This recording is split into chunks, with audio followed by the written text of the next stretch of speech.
guys, welcome back to my channel. In today's video, I'm gonna go ahead and film another try with Makemeup89 for you guys because it seems like you guys love knowing about me, so I thought I can go ahead and just try to do a couple different parts to this because I did get a lot of questions on Instagram, Facebook, and YouTube overall. No, I'm not drinking chai nor kava. It's literally water. I didn't have time to cook chai. We're gonna completely ignore the fact that there is no chai in here and we're just gonna lipstick. And I have grapes. If you want some, you can have some.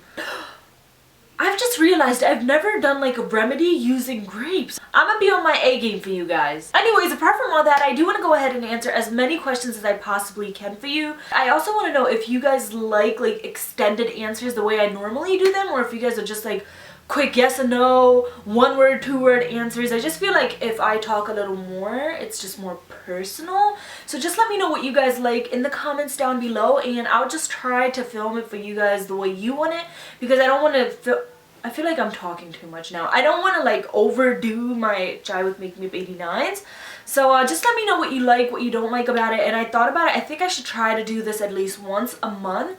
Like towards the end, the way people would usually do like their monthly favorites. Instead of that, I can just go ahead and do chai with Makemeup89s. I think that's more productive for me. I don't know. I hate favorites. I hate monthly favorite videos. I have never really been the type of person to just watch monthly favorites. Why am I over talking about unnecessary and irrelevant? Anyways, apart from that, let me just go ahead and jump right into the questions. And like I said, I'm going to be answering my Facebook and try to do the Instagram questions today as well. So if I don't get to the YouTube questions, I do apologize. I've already answered my YouTube questions in my previous try with Makemeup89. So for this video, I want to just kind of keep it for Facebook and Instagram, or I don't know, we'll see how long it takes. I just gave my foot an Indian burn. Oh, that hurts. Anyways, question number 1 is from Catherine Marie Chu. She said, what products do you suggest for somebody with very dry skin? I've always been the type of person who never suggests buying products from a store just because I don't really believe in them. I don't like all of the chemicals and the ingredients and all that gunk in there, so I like to make my own things. The one ingredient that I can definitely really recommend for dry skin would be honey. Honey is like an antibacterial, which is also good for acne. And then the one ingredient that you can really use without anything else would definitely be an avocado, just because it's so moisturizing. It's very rich in moisture. So try to do a remedy using both of those together, mashing up the avocado and just adding a little bit of honey in it, making a mask for yourself, leave it on for 15 to 20 minutes, and you should be set to go. That is such good chai. Baby burp. Fatima Chaudhary wants to know, what did you do to lose the weight? I've really adjusted the amount of food I eat, because I used to literally like pig out. Like, that's not even an understatement. I used to pig out on everything. I'm the type of person, like, I'm not even gonna lie to you, this isn't even like something I joke about. I was speaking to my friend the other day, and I told my friend how I sometimes want to cry because I don't have enough time and there's so much food in the world that I really just want to try, and I can't, and that kind of upsets me because I love food. Like, food and I, if I can marry food, I would like marry food. Team marry food. If you're with me, can you like let me know down below? Oh, I am the type of person who ate food nonstop, full out breakfast meal, full out lunch meal, full out dinner meal, and then also in between lunch and dinner I used to eat another full meal. I don't even know what you would call that. That's not even a meal, that's like your own made up meal kind of a thing. And then on top of that, I also used to eat a lot of snacks and not as many fruits. Neha Patel asked, tips for arranged marriages please, or how to find if a guy is being honest or not. Honestly, that's an answer every female is looking for. However, with the whole arranged thing, for me it wasn't as successful, so I think I might be the wrong person to give you tips or advice for it. However, I can't, oh my god, no. I peeled my burned skin. I guess the one tip that I can really give you is, if you don't like the guy, make sure you speak up about it before it's too late. For me, it was already too late, so try to speak up about it before anything happens. I know like a lot of engagements and all that stuff, you can definitely speak up about it after the engagement, but once your marriage is completely set up, or if you're a Muslim and the nikah is done, it's really hard backing out of it. So just make sure you know what you're doing and if this is somebody that you really want to be with. And as far as honesty goes, I wish I can tell you, I don't know. There's also a lot of girls that aren't honest, so it's not just the men. I really don't know. Honesty is just something that comes along with trust. Obviously, if you trust him, you know he's being honest. But once that breaks, there ain't no getting back. Johnson Nanpati asked, what are your next career plans since you graduated college recently? I don't really have career goals regarding my graduation. I just kind of want to do something in the charity department, social services. Really just, because like I said in my previous one, I originally went into criminal justice thinking that I'm going to come out helping people, and my original plan was, I even told my parents this, I wanted to get a degree in criminal justice. I really just wanted to take a degree in it, go to Pakistan. I really just kind of wanted to maneuver around the criminal justice system over there and try to change it. I know I'm a single person and I can't really make a change, but you can definitely be a start for a change, and that's what I wanted. Because the criminal justice system in Pakistan, India, Bangladesh, all the third world countries are completely screwed up. So that's why I thought having a westernized degree in the department would be great to have in a third world country. So I really wanted to do that, but I guess I realized it's not just the criminal justice system here that's screwed up. It's literally everywhere, and regardless of what you do, you're never going to be able to fix it. So that's why I thought I can just go ahead and do charity. Charity is something that I've always loved. Fashion and beauty has definitely been a huge part of my life, as you guys can probably already tell. I've been on YouTube for the past 5 years. I also went to a vocational school for 2 years for fashion designing, and that was incredible for me. It definitely changed how I was. I was really different when I was a young girl. I was totally like thug life. Going into fashion completely changed how I wanted to be as far as dressing, makeup, how I wanted to act, or how I wanted to present myself to people. So that definitely changed up, and that's something I also want to carry on in the future for myself. I don't think I answered your question. I'm hoping I did. Let's stick with what I just said. Irzavati Abdram, I am so sorry if I butchered your name. Seriously, I apologize. Asked, how do you organize your makeup? That is a very awful question that you asked me. No, I'm just kidding. I actually don't organize my makeup. Like, all my lipsticks I throw in one drawer. All my foundations and my powdered foundations and blushes and concealers and all, I throw it in one drawer. I don't even have like little baskets in the drawer. Literally, it's all in one drawer. All my palettes are in another drawer, and then my eyeliners and all that stuff, they're in like a little makeup bag and thrown into another bigger drawer. So my makeup collection is really awful. That's why a lot of people, when they ask me to do like a makeup collection video, I would love to, but yeah, you've gotten your answer. I guess I'm not gonna do it because I'm awful at it. I'm good at applying the makeup and using it. I hate organizing it because I am the worst person that can literally organize anything. Someone wants to know, how do you get rid of tiny hairs on your nose? I am very bad nail biter, like down to the skin bad, so any tips to keep me away? Blah blah blah blah blah. One, to get rid of your nose hairs, just take a little scissor and trim all of it down. As far as biting your nails go, I bite my nail. I went to CVS, which is like the local drugstores here. I don't know if you guys have them wherever you live, but if you go there, they have this little nail polish kind of a medication, and it's called a Stop Bite. You put, or No Bite, something like that. You put it on your nails, and for a whole straight week your fingers are going to be completely bitter. So every time you try to put it like close to your mouth, you're not going to want to bite it. But then I got so used to it, I was like, oh my gosh, I miss my nails. I don't care, I'm going through it. Literally, that's how I was.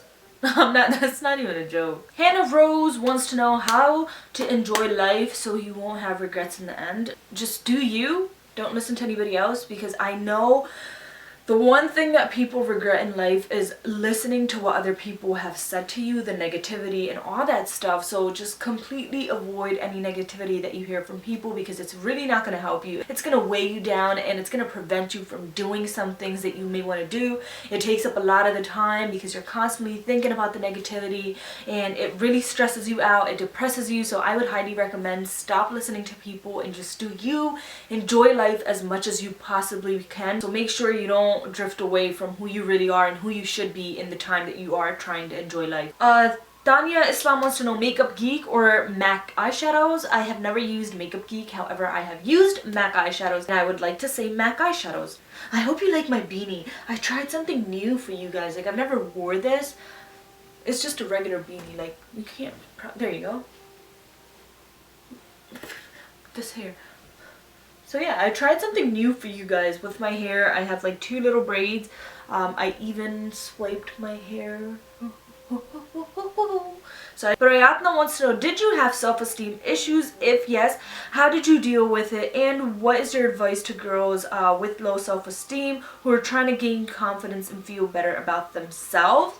I had self-esteem issues when I was younger and when I was like in high school, because I was always picked on, and I guess I always hung out with the wrong person. I was trying to impress people that weren't being impressed by me, which made me feel low about myself, because I always wanted to know, it's like, okay, well, I'm trying really hard to get these people to like me. Why aren't I fitting in?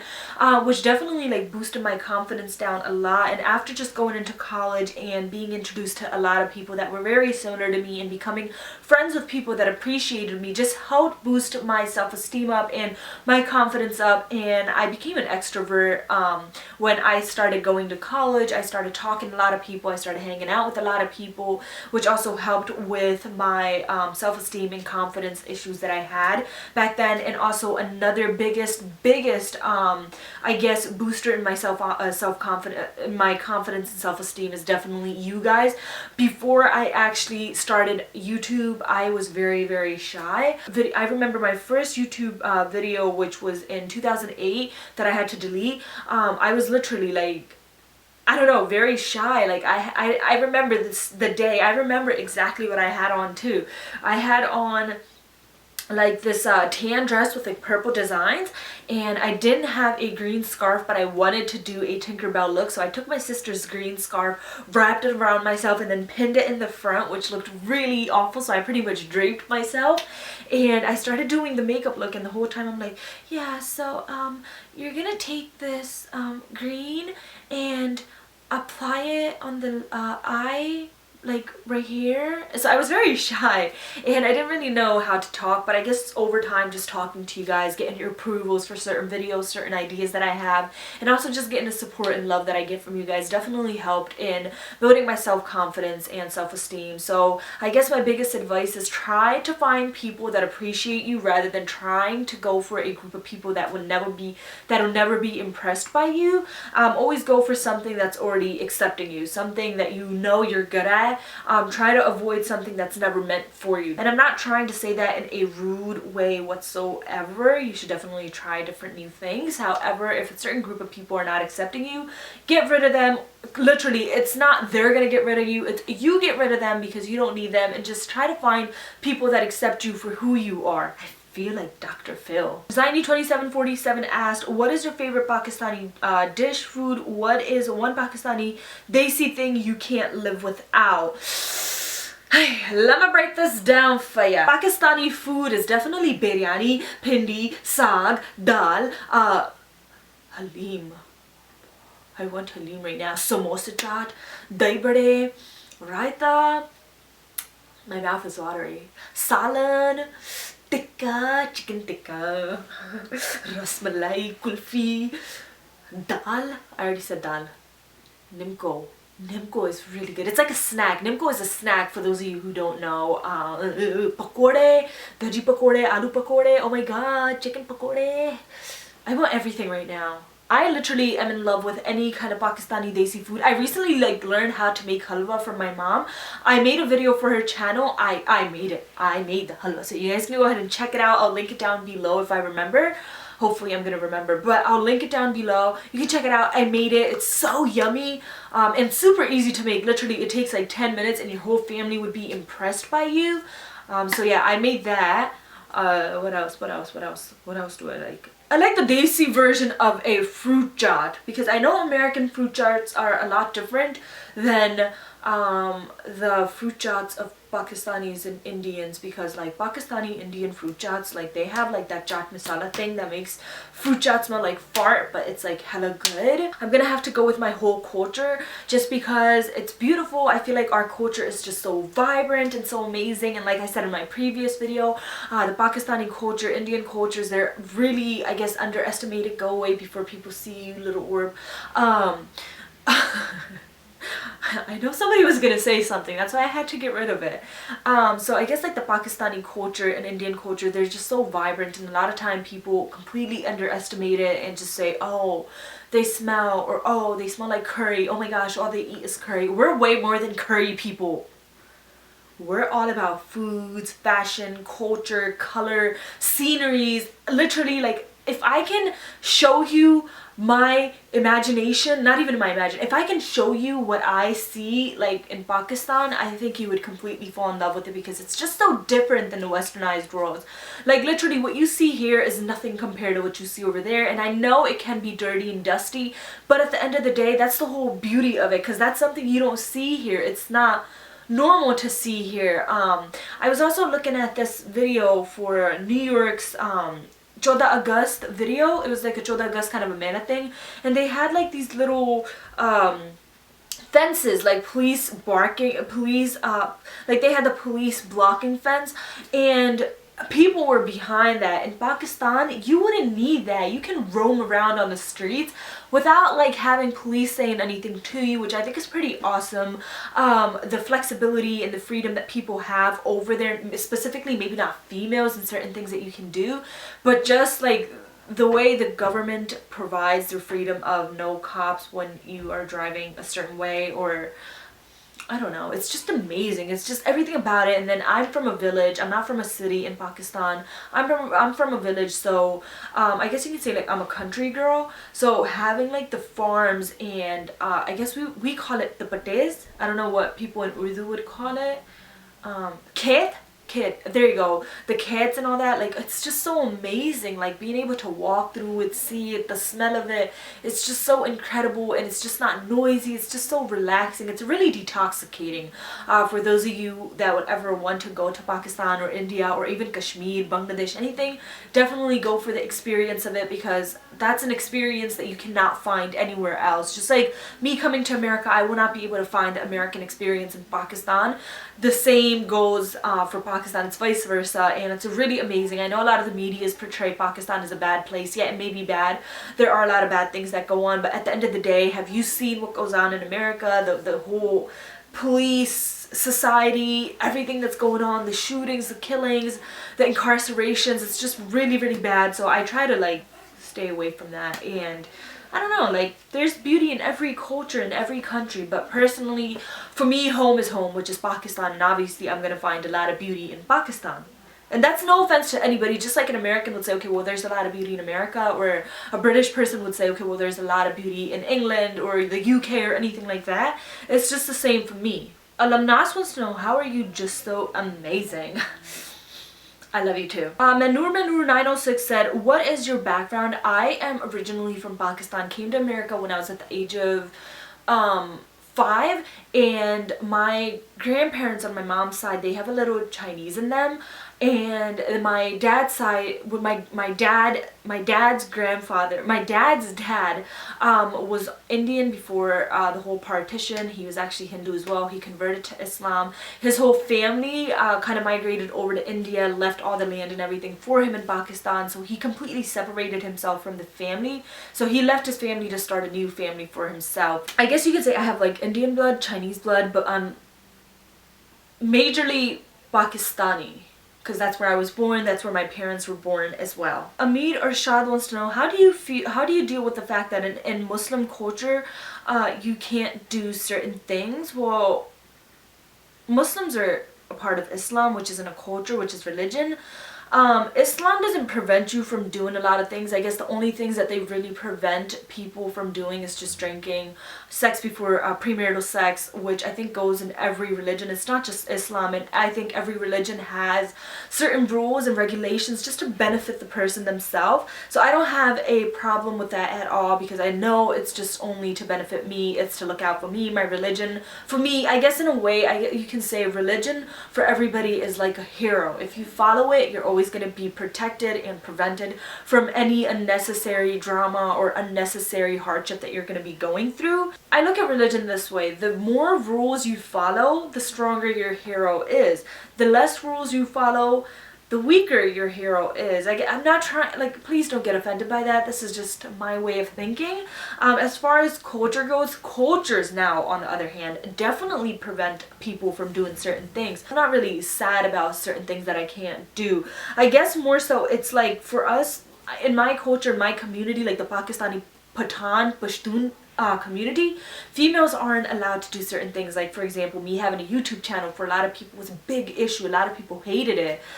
So that to me was kind of hard, considering that I really liked it, and I became very rebellious against other people, and that was the only thing. Yeah, I mean, Hazi wants to know, do any other makeup gurus inspire you? If so, who? Yeah, I'm definitely inspired by Michelle Phan, Dulce Candy 87. Michelle Phan for her professionalism, Dulce Candy 87 for her glamour and fashion, and I am inspired by J Loves Mac for the comedy, the humor, the whole reality, and just the realistic side of her YouTube, and the fact that she's just so honest and so straightforward to in her videos. That's something I love. So yeah. So if DV wants to know, what is your biggest regret and why, and if I can change it, if I can go back in time and change it, would I? Yes, I can't really talk about the regret because I can't. It hurts a lot of people, so that's just something I'm going to avoid. A lot of people, there's very few people that actually know about my regrets and my mistakes. If the whole world, including my parents, were to find out, it's going to be a whole lot of drama and a whole lot of problems. So I've always kept my regret a secret, so I've never really told anybody.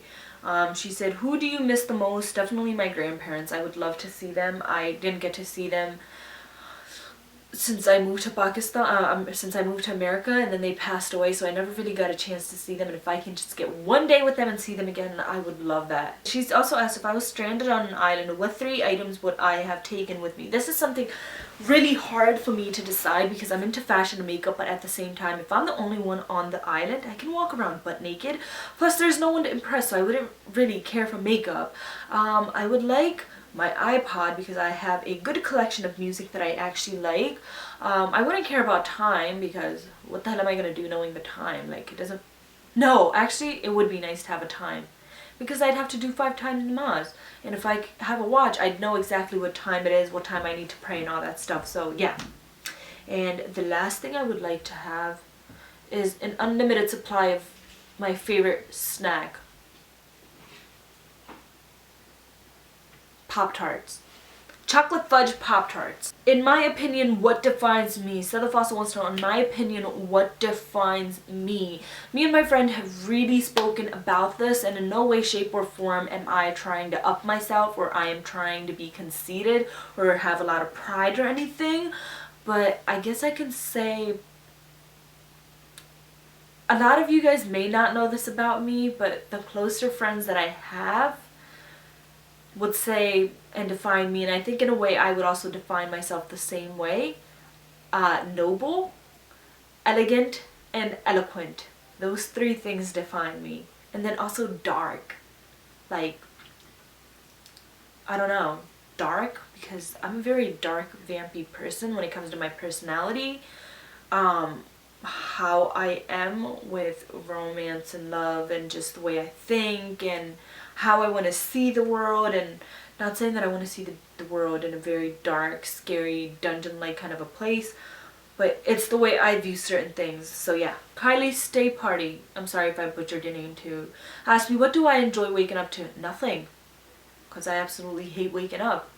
Princess P wants to know, when are you going to marry, sweetie? To be honest with you, I don't remember if I answered this in my last video or not. I don't want to. Like, that's not even an understatement. I really don't want to. Genuinely don't really want to, because I feel like, I don't know, it's just not meant for me. Like, I've already gone through it, and I've been heartbroken a lot, even apart from that, and used, betrayed, hurt, everything that you can possibly think of, used in every single way. So I just really don't want that in life anymore. I have a lot of love to give me, and I look at it as if I just need the love of Allah. If Allah can give me love, I can go ahead and pass that love on to people. I have a lot of love to give to people, and this is not like, I'm not even joking or anything. Like, I am the type of person that loves everybody. I love talking to people, I love annoying people, I love bothering people, I love literally like stealing people's food. And the only love that I actually need is Allah's love, or God's love, for those of you who don't know the definition of Allah. I just want Allah's love, and I feel like if Allah gives me love, I can go ahead and continue passing it on. I don't need anybody else's love. I want to be the type of person who has enough to give to people and never expects anything, because if I expect something, I'm gonna get hurt. My expectations always die out. People always just completely shatter my expectations. So I don't want to expect anything from anyone, but I would love to give it to people. And that's just, yeah, that's just my definition of not wanting to marry. Khadija wants to know, do I have facial hair? And if I do, how often do I remove it? I do have facial hair, especially my man stash that I hate. I remove that at least twice, or I remove that every 2 weeks, and then also my brow hairs, I remove that every 2 weeks. Apart from that, nothing else. What is something no one knows? My past. Zainab16 wants to know, what happened about the donations that were donated for your education? First off, I do want to thank everybody that did donate for my education. Everything that you guys donated was put towards my education, so everything that you guys had given me was put towards the education and helping me graduate. So you guys are a huge part of me graduating, and also the du'as, the support, the prayers that you all passed on to me and gave to me, and wished for me and prayed for me were definitely a huge support. So thank you so much. I don't know how to pronounce your name. I'm so sorry. She asked, what disturbs you about Pakistani culture or society, the Pakistani aunties and uncles? I hate you. For the ones that are watching this and like me and support me, you and I, we're like this. But for the ones who constantly talk so much crap and are watching this, I just want to know, like, sit down, like sit down with me, one-on-one. I want to know, why do you have a problem with what I'm doing? It has nothing to do with you. It doesn't concern you, nor is it going to change your life or affect your life, nor is it affecting your kids' life. So why are you so concerned about me? Should you not be concerned about your kids or what they're doing rather than what I'm doing? Just want to let Pakistani aunties and uncles that are watching this and actually talk about kids know that you may be talking about a lot of people's kids, and you probably think that your kids are angels and they have halos around their heads. No, they don't. Every child in the Pakistani culture, whether you accept it or not, has flaws. Everybody has done bad things behind their parents' backs. So don't assume that your kid has never done anything, because I'm guaranteeing you and promising you that they most likely have. So I think it's time that you stop worrying about me and other girls and kids and start worrying about your kids. B. Yazzie wants to know, if times were ever bad for you, what motivated you to go on with doing what you loved? To be honest with you, I've had a lot of rough patches in trying to do my YouTube videos with the society and the community. So the only thing that really kept pushing me was you guys. I've thought many times just say, okay, well, I'm going to delete it. But then at the end of the day, I'd come back and go on my Facebook or my emails or just YouTube, and I'd read the messages and comments you sent me. Some of the comments were really motivational and inspirational for me, as far as, we look up to you, you inspire us, I'm a 13-year-old girl and I really love your videos. So knowing that I was able to like help a girl or get her story out, even just to me, if she's never spoken to anybody else about her story, and her being able to speak to me, definitely kind of kept me going. Because then at the end of the day, when I read those messages, I completely ignored the fact that in the middle of the day I said I wanted to delete my channel. So that's something that definitely motivated me. It's just you guys, apart from you, like dead ass, there's nothing else that motivated me to do what I want to do. Anyways guys, that is my chai with Makemeup89 for today. Hopefully you guys liked it, and if you did, please don't forget to rate, comment, and subscribe. You better subscribe because I love you. No, really. If you want, I can come stalk you. Don't doubt me. I will. Anyways, don't forget to subscribe, and I'll try to go ahead and film another one for you guys. And if you have any questions for my next try with Makemeup89, you're more than welcome to leave it down below. Also, if you're not following me on Facebook, you can go ahead and follow that link down below and just hit the little follow button, or if you're able to send me a friend's request, go ahead and send a friend's request. If my friends folder isn't too filled up, then I'm gonna try to go ahead and accept people all at once. I wish I could just accept everybody at once, but anyway, so definitely send me a friend's request or follow me, and you can talk to me on there. Definitely get to know me a little more personally as far as my regrets, my past, and all that stuff. And I guess I'll see you guys in my next video. Bye.